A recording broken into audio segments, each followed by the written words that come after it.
Texas Farm Bureau Insurance wants to give you a VIP Aggie basketball fan experience this year. Go to 12thman.com/maroon contest and register. One winner and a guest will receive game tickets, hotel accommodations, autographed memorabilia, and more. You can register today at 12thman.com/maroon contest because Texas Farm Bureau Insurance is a proud partner of Texas A&M Athletics. We are a week into the Aggies SEC portion of the schedule, and Texas A&M is 2-0 and 10-5 overall after last week's win last Wednesday in Gainesville over the Gators. They won by 3, and they win by 13 over LSU on Saturday at Reed Arena. So 2-0 are the Aggies in conference play. And as we teased off the top, this week, Texas A&M will be taking on Missouri, a ranked Missouri team, on Wednesday, right back here at Reed Arena. That's a 7:30 game, and back on the road at South Carolina on Saturday. That will be a 5 o'clock tip. And the head coach of the Fighting Texas Aggies, Buzz Williams, is with us. Howdy, Coach. How you doing? Doing great. Buzz, you used a word last week after Saturday's win about this team, and it's a fascinating word, metamorphosis for this team. 4 wins in a row after Christmas, 2 in the conference. Everything seems to be tight. Every game seems to be tight, and you kind of clued us in on that. But the metamorphosis of this team, Buzz, it got me thinking that there's no team that when you step on the floor for the first time in November and step off the floor the last time in April, no team is ever the same. You'd like to see the metamorphosis over the course of the season, don't you? Yeah, I taught them. I had TJ pull it up on the screen so I could explain to them the definition of metamorphosis. And obviously it doesn't say the word team in definition, but it does talk about a person or a thing. And I do think that we're in the process of a metamorphosis. And I think that's a credit to our staff in the preparation, but I also think that it's a credit to our players in receiving that information, understanding it, and then being able to execute it.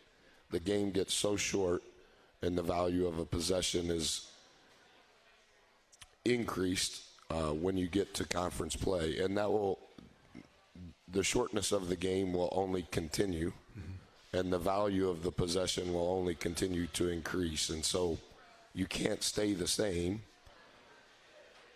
and have a chance. And so you have to find ways to improve, and those ways can't always be physical.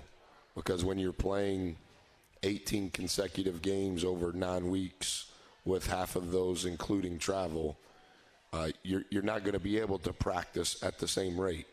You're not going to be able to practice the same length. And so now the value of those practice reps, what should we practice? Why should we practice it? Does everybody understand why we have to practice it? The value of those reps are increased. And so we've had a lot of growth in a positive way in that category since Christmas night. I think we've been much more consistent in our practice itinerary. I think we've been more dialed in our film work. And then we've created some scheduled skill and shooting times that I think have also helped. And we've just got to continue to build on that, because every game is a unique scout. You know, like where is 12 at Florida? And it's a different where is 12 against LSU because of how those 12s are utilized. And then Wednesday, we play the number 1 ranked offense in the country, the fastest paced team in the country. And so now all of a sudden it's a completely different scout, and you have to be able to teach that, and then you have to be able to practice that. And that's what's going to happen no matter who we play. Yeah. You know, I start studying I have 2 meetings on Saturday night after I finish all of the media, so that when I wake up on Sunday, I at least know where to start in the research. And then that continues on through today prior to presenting it to the team. And so you've got to be able to take all of the information and boil it down to the lowest common denominator on what you believe translates to winning. And our staff has been feeding me the right info. And I think our staff has been feeding our guys the right info. And so we've had growth in that regard, and I think that that's helped. You said something when you got here about when you're learning and you take a book down, there's a big library. Once you learn that first book, it has to stay with you, right? You can't keep going back. If you're progressing through the alphabet, A through Z, once A is done, you move on to B. You can't go back to A. Are you finding that with this group, Buzz, the way they have learned that you don't, not that you can't remind them of some things, but you're not having to go back? Is that something that part of that metamorphosis and growth for this team? Yeah, and we figuratively, we literally write down the figurative book lessons that we've learned every week. We did that again today. We're on whatever, letter E. Well, I make them write down A, B, C, D so we don't forget them. Because you can't lose those lessons in each of those figurative books that you're talking about. But you also, the way that you go to the next letter is remembering the previous books. But I think the one thing that categorically has changed is we've played with much more effort and we've played with much more intensity. And I think that the connectedness, we haven't flinched. Henry turns his ankle and only plays 24 minutes. Mo breaks his hand. At that time, we don't know it's broken. Jew has early foul trouble in the second half. Like, we haven't flinched. But there have been lessons to learn in each of those books. And so you don't want to just learn it and then put it away. But if all you have to do is we learned it and let's be reminded for a minute and a half of what we learned. Now let's go to the next book. Now let's go to the next book. Okay, here's the new book. And here's the table of contents, and here's the thesis of the book, and here's the research paper that we have to write from it. And I think that's kind of been, well, it's not kind of, it has been the difference. The inconsistency that we had from November the 7th through December the 20th, it was in our effort. It was in not being able to remember the lesson from the previous book. And we've been able to have some maturity in that regard over the last couple of weeks for sure. We will continue with the Buzz Williams Show. We're at Rudy's, 504 Harvey Road here in College Station. Stay with us. This is Aggie Basketball from Learfield.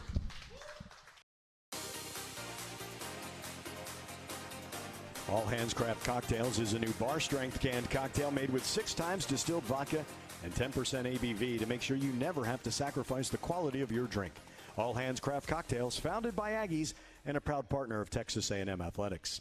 We continue with the Buzz Williams Show. We are at Rudy's, 504 Harvey Road here in College Station. And something that Coach had talked about in our last segment, some injuries had happened. And for the Aggies, they've lost Manny Obaseki with the surgery on the hand, so he is out for Texas A&M. And talking with Coach after the shoot-around against LSU on Saturday, is it just as easy to just plug one person in? Is it going to be by committee? And right now on the Buzz Williams Show, we're going to hear how you and how this team will handle the injury to Manny Obaseki. And again, this is what Buzz told me after the shoot-around on Saturday. I think about a line that Jimbo Fisher likes to say for football. You don't wait to play, you prepare to play. Yeah. Everybody that you put in on Wednesday, Buzz, was prepared for that moment, whether they were going to get the ball or not. Does that happen again when you don't have Manny Obaseki and everybody else's role changes, or they may get some more minutes? Well, I don't know the complete answer. Missing Mo is a negative. We've practiced one time without him. We've had one shoot-around without him, and this will be the first game. I kind of have some thoughts, and we've planned out, we plan out all of our rotation plans relative to the roster for the first half. We have a roster meeting and kind of go through that. We don't necessarily have one person that can replace what Mo gave us. Mm-hmm. So I don't know that the answer is a person per se. It could be the combination. The thing that's delicate in that is those top 8 guys have been doing really well in their togetherness. And similar to what happened against Florida, on the plan, well, Henry's going to play more than 24 minutes. on the plan, Dre wasn't going to play 20, but that was because of Mo's injury. Jew had a little bit of foul trouble early in the second half, and we were trying to protect him because of what he was giving us offensively. So we don't plan it for the second half, but our plan is for the first half, and then we decide what the metrics are going to be in how we judge that plan. And we have a mini meeting at the 8-minute timeout, and then we have a mini meeting at the 4-minute timeout. And then that's the first thing that our staff and I talk about in halftime before we approach the team. Relative to our plan, what have we learned? And, like I write it out, and I just give it to Devin. So Devin's handling all of that. And then at the 8 and at the 4, Josh keeps some stats that are plus minus on what we pay attention to, not just what's on the box score plus minus. So I think that's helped us. I don't know the answer, though, on Mo. I think H can do some things. I think K can provide some things. And EP has had a really good growth spurt in his maturity over the last 20-ish days.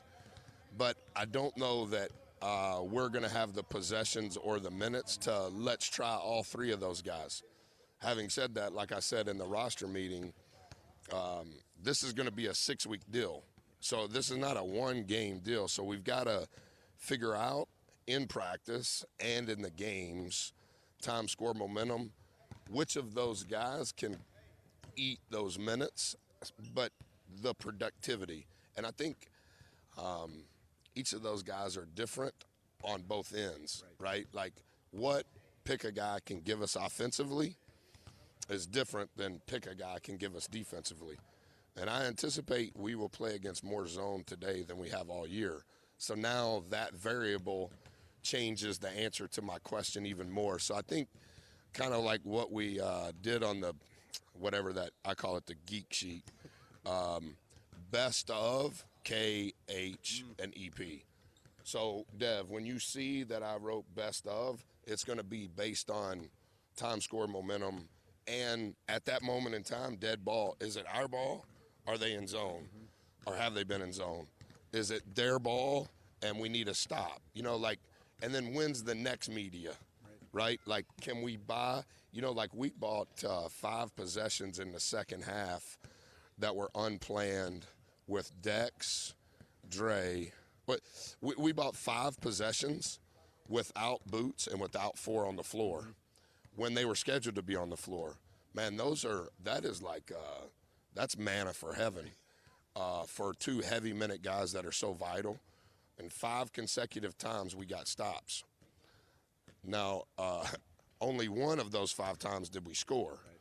But in that game of 5 possessions either way, okay, the score is 2-0. Yeah, we're good. We'll take it because in real-time minutes, that allows Boots to take the charge with 7.2 seconds left. That allows 4 to be the inbounder on UNO to throw it deep to Boots. So it's fun to talk about. But it is a panini sandwich maker when it's happening in real time.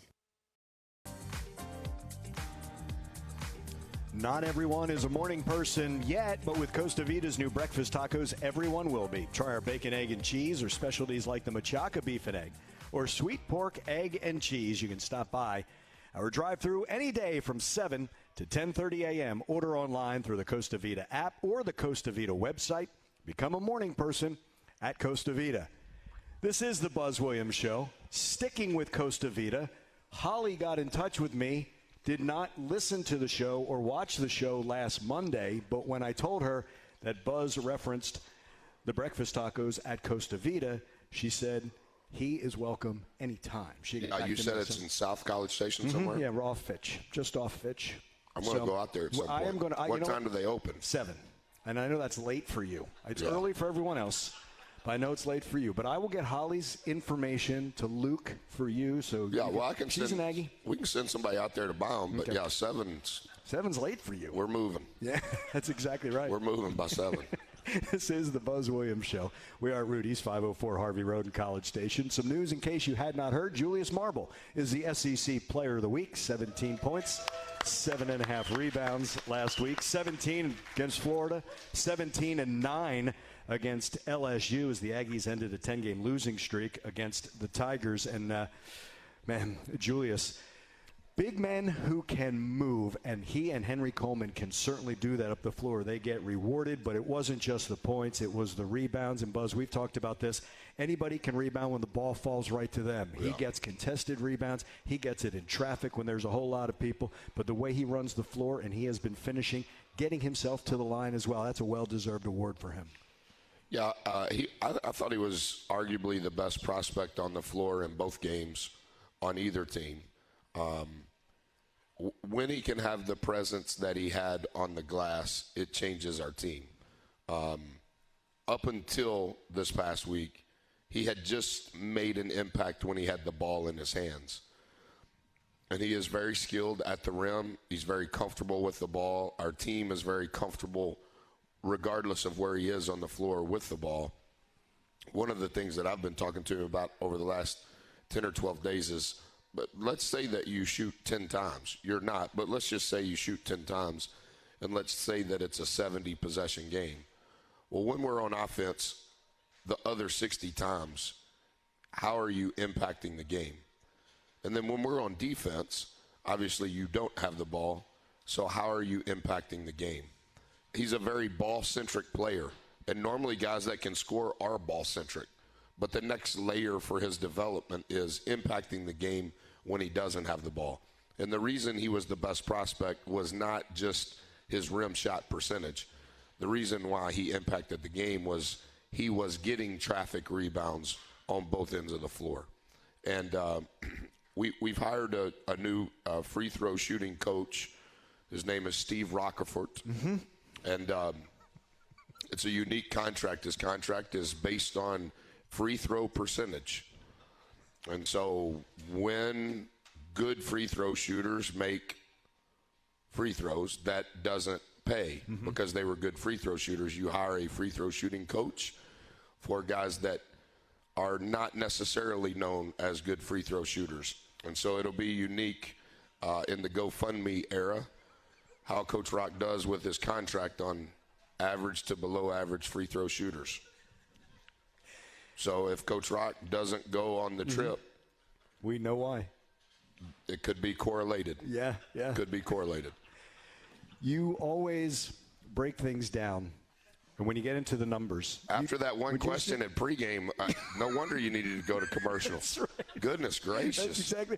That was a great dissertation. It was a great answer, Buzz, because it just took 8 minutes. It illuminates, though, that the thought is, well, Manny's out, so Hayden's going to play. Well, maybe it's not going to be. That's just what Twitter says. Yeah, you know what I mean? But you go in, again, that was the why. Manny's out. You can't do anything about that for the next 4 to 6 weeks. Yep. So the way you explain that, and I loved the way you talked about that one segment of the Florida game where you didn't have Boots on the floor and you didn't have 4 on the floor and you weren't going to use a timeout to get them back on.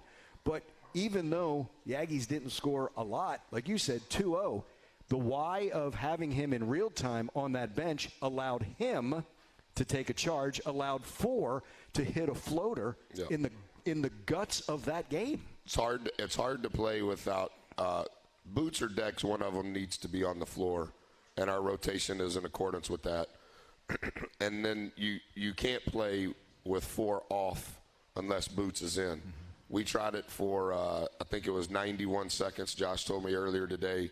We tried it for 91 seconds in the LSU game, didn't score, and got scored on. And so, those possessions, those minutes of game minutes are vital, but it's also the real-time minutes. You know, can you buy real-time minutes that are distinctly more than just game minutes? There's 12-13 to go in the first half. Okay, can we buy somebody real-time minutes on it's 12-13? The next whistle is probably going to be the media but we've already got that person starting on his break, so to say. And then now he's on the bench, obviously, during the actual media timeout. So you're just trying to cheat the numbers as best you can. But so much of our team, particularly our top 8, they're all intertwined. Who's going to be go-gets on the floor? Who are our ball handlers, what we call throttles on the floor? Like, there's more to it than that. And so, hey, Mo's out and Mo was playing, 16 minutes a game. Well, the answer is not like, typical coach and typical player will say next man up. No, it's next men up. That's my opinion. It's not next man up. It's next men up. He's Buzz Williams. This is the Buzz Williams Show, and we will continue from Rudy's 504 here on Harvey Road in College Station. Stay with us. This is Aggie basketball from Learfield.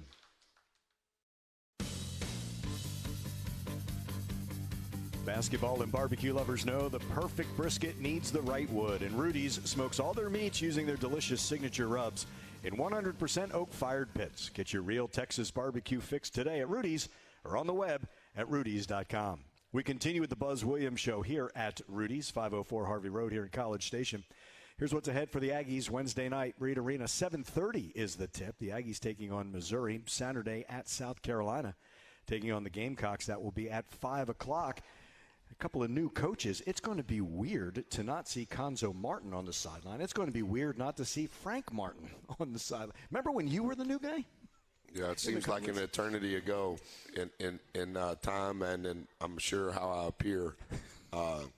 Kwanzo, in my opinion, is 1,000% everything that's right about college coaches as a person, as a leader, as a man, as a husband, as a father. I have always held him in the highest regard and have the utmost admiration and respect for who he is.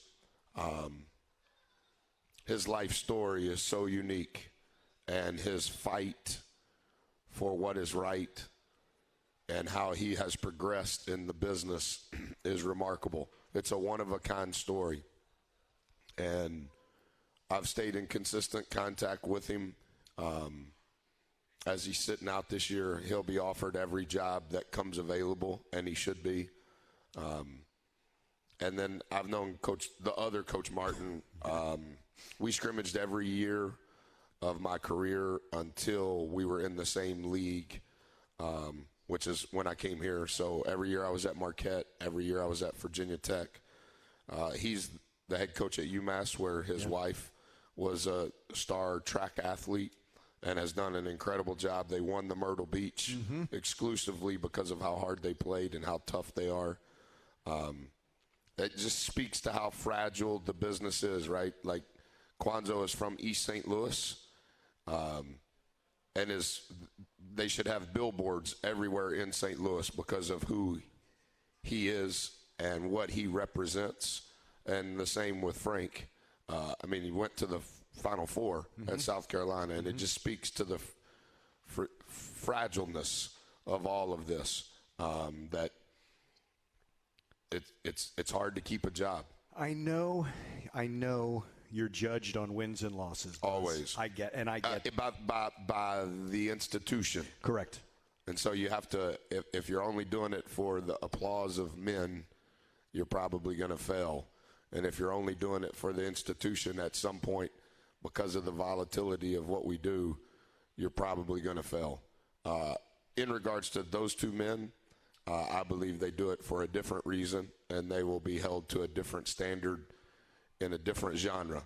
And that's why those guys are going to be successful no matter where they're employed or what they do. Let me put you in that group, though. There has to be something. There has to be some consideration. If we're still in the NCAA in college, what is the positive effect on your student athletes? And that's what Frank Martin did at South Carolina. That's what Conzo did with Missouri. That's what you are doing with the young men, that you have taken the responsibility and that relationship that has got to mean something in our business, or, Buzz, we just need to go to minor league. You know what I mean? And a lot of what we're doing now is minor league or major league, however you want to look at it, and everybody has an opinion on that. I think my wife has helped me process that a lot in our 20-plus years of marriage, but specifically in the 16 years I've been a head coach, your identity gets wrapped up in what you do, but your value comes from who you are.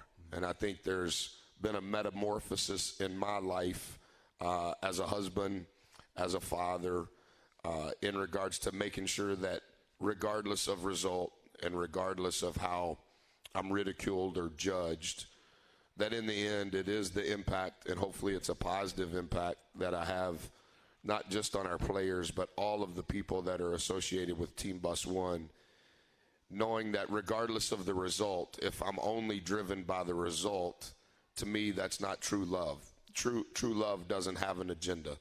And in order to lead, I believe you have to lead with true love.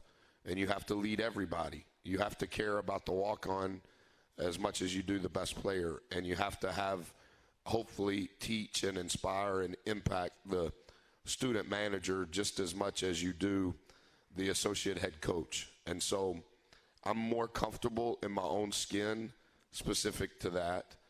And I think that there's when you get to that point, you have less ego. I think the ones that when you listen to their radio shows and you listen to their press conferences and, you read all of their quotes, it's for me, and I'm not judging them, but you can tell the intent of their heart and why they're doing what they're doing. I love ball, and it's fun, and I never thought that it would turn into the life that it has created for my children.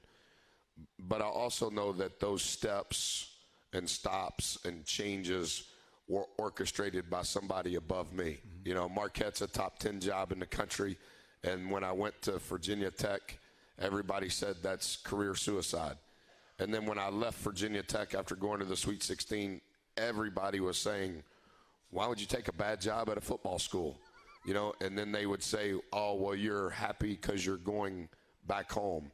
And I've been away from home for almost 2 decades. There's other factors, and those factors a lot of times are not what the public thinks. But I think early in my career I wanted to defend myself relative to the public and try to prove that I could do it or should do it, or I hope they like me. And I don't want to be a jerk, but I also don't want to give my emotion or my energy to something that's so up and down. Like, I'm glad we're 2-0, and man, that's fun. And we finished 1 week, and we're starting week 2. But I also understand how quickly it can all change. And so the relationships with your family, the relationships with the families represented on Team Bus One, those things are going to endure.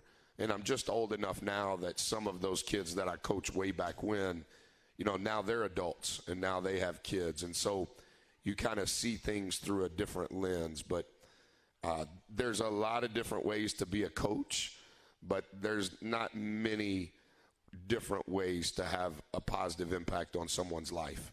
And I think it's the habits that are created in the culture that you have every single day throughout their experience. Whether they're here, whether they transfer, whether they're good, whether they're not good, you made a wrong decision in recruiting, you didn't. True love doesn't have an agenda. So how can you help them be better in each category of their life because of their time here with you, however long that time may be? Buzz Williams. This is the Buzz Williams Show. Some questions for Coach when we return is Aggie basketball from Learfield.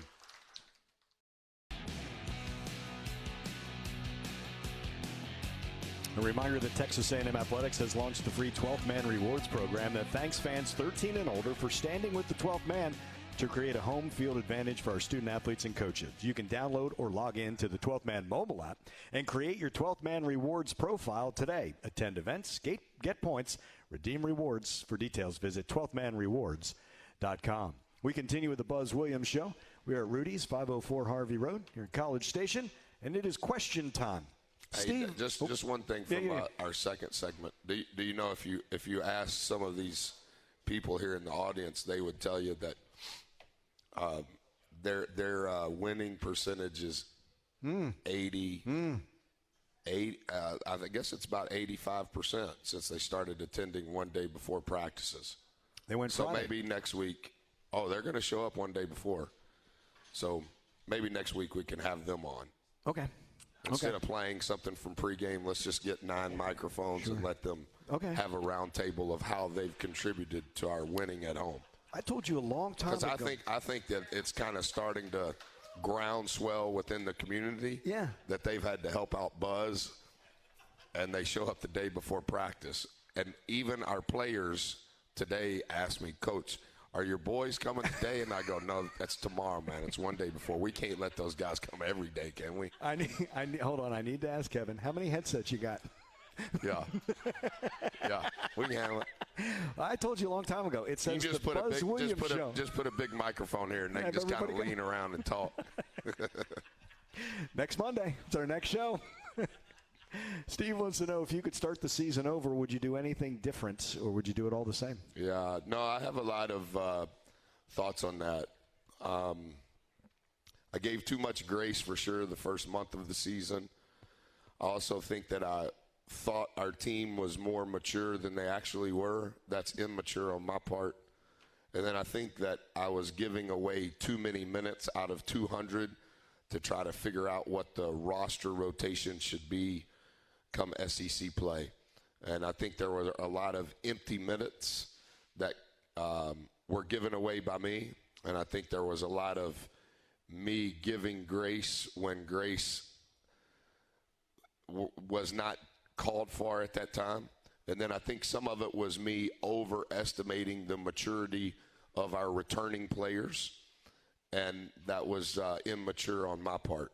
I wouldn't change the schedule. I don't like how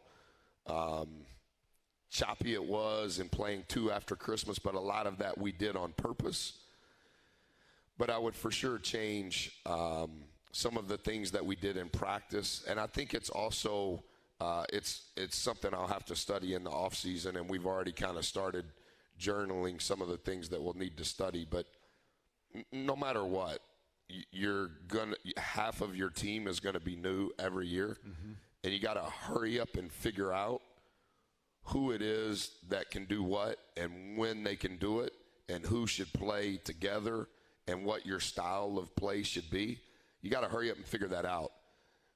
And then the sooner you can figure that out, now as you make adjustments, you've already somewhat figured out that core bucket. And that was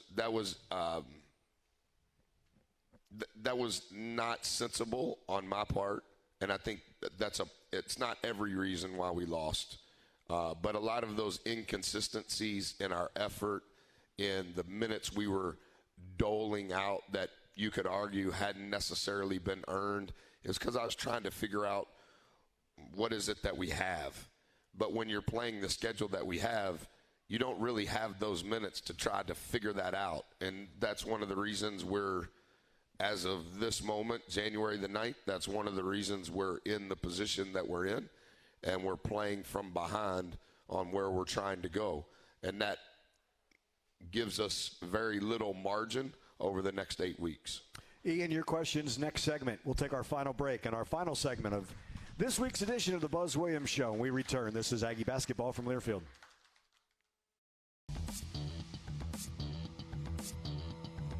Download the 12-Man mobile app where you'll get the latest news, videos, live and game audio, and in-venue promotions for Texas A&M athletics. Plus, you can buy, transfer, and manage your tickets inside the app. Visit 12man.com/app today. Go mobile and gig 'em.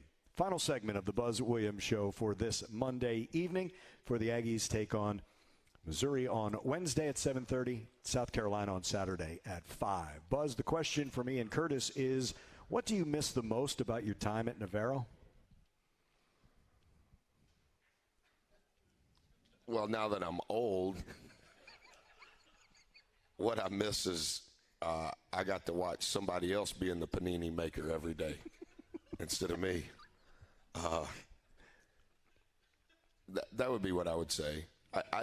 Honestly, Ian, from the day that I graduated 8th grade until the day before I left for Navarro, I knew that if I was going to go to college, I was going to have to pay my own way. And so I worked as many odds and end jobs as possible in order to save as much money. I went to a junior college because that was the cheapest place to get higher education. But the one thing that I try to tell my children now that I didn't do was it's the same thing that people still tell me at 50. I was always so hell-bent on what I was trying to do and where I was trying to go and what I was trying to accomplish that I probably didn't enjoy and have as much fun as I should have. And I don't mean fun like being ignorant and doing immature things. Just have more joy. Even today, like I should have more joy. I'm living a life bigger than any dream I ever had. And we're 2-0 and we're playing a top 20 team on Wednesday and it's a home game and like I should have more joy. But I feel such a heavy burden. Yeah, but I want to win, and so I need to study everything, and I need to memorize everything, and I need to know everything, and I need to have a counter to everything. And so maybe someday I'll be better at that. But from the time I was 17 when I entered college, I got to work. I got to hurry up. I got to figure out how to get a job. I got to figure out how I can be a college coach. I got to do more. I got to do more. And in some respects, that drive has led to things that I never would have dreamed.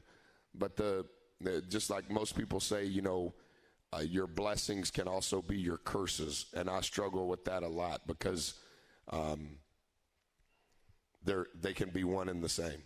They can be one and the same. How did you learn not to be Coach Orr Jr., Coach Laird Jr.? How'd you learn to be Buzz? And the same with your staff. How do you make sure that when they move on, they're not doing everything Buzz that they have to be themselves? Yeah, I don't know the real answer to that. Like as a head coach, I have always let my staff be who they are. And I do not try to micromanage them. I do not try to tell them exactly how they have to do it. I give them ownership. They have to create their own niche in whatever it is that they need to do to help our program. And, the common question, the softball question, hey, who's your mentor? Man, everybody. Coach Orr is. Coach Orr came to work for me 1 week after I was named the head coach at Marquette, and he's 85 years old. Coach Lair has been with me 10 years now, whether I've been with him or he's been with me. I met Rock the first semester of my freshman year in college. There's 7 people on my staff that were students at one time, a student manager, a student player, a graduate assistant. I've viewed everybody and still do. I want to look up to and talk up to everybody, not just coaches. I think you can learn from anybody about anything. And so, it's kind of like all of the people around here that go, boy, we know you're going to coach like Billy. And I'm like, no, I don't coach like Coach. But I know you think that because I work for him. No, I learned a lot from Coach, and I think Coach can really coach. But I don't want to do everything that Coach did. I want to do the best of what I thought Coach did. And Eddie McCarter, the first guy I worked for at UT Arlington, my first ever job, an assistant on that staff, is the head coach at DePaul. So we paid for Coach to come to Chicago. Well, I want to learn from Coach McCarter. I want to learn from Coach Stubbs. But I'm that way with everybody, not just with coaches. I've always wanted to be my own self and have convictions and confidence and esteem coming from my work. But I never want to micromanage and say, hey, you got to be in the office at 6 and you can leave when I leave. Hey, if you want to come to the office at 10 in the morning and you think that's good enough, that's on you. But I'm going to try to be there first every day. And I'm going to try to be there last nearly every day. But if you don't think you have to do that, that's on you. It's your career. And so I've always viewed things as this is on me. And so I want to be responsible for me, and I'm not trying to be arrogant whatsoever, but I want me to be a collection of all of the lessons that I've learned from everyone, not just from coaches. And in truth, I would say that a lot of my coaching and leadership I have learned from non-coaches, and almost exclusively all of it from non-basketball coaches. I have a relationship with Frank and Kwanzo, but like if you looked at my phone and said, what basketball coaches have you talked to since Thanksgiving, there might be 2 or 3 on here. But I've been that way my whole career. You know, I talked to Rock a lot when I was a kid, but I still talk to Rock a lot. But our topic of conversation is 4% basketball, and always has been. So I don't remember the question, but that's the answer. Buzz, thanks so much. Another great episode. We'll see you Wednesday. 7:30 tip time, 7 o'clock, our Dos Equis tip-off show, fighting Texas Aggies and the Missouri Tigers. Ryan Clark has been the producer of the Buzz Williams Show this evening. Kevin Menchow is our engineer.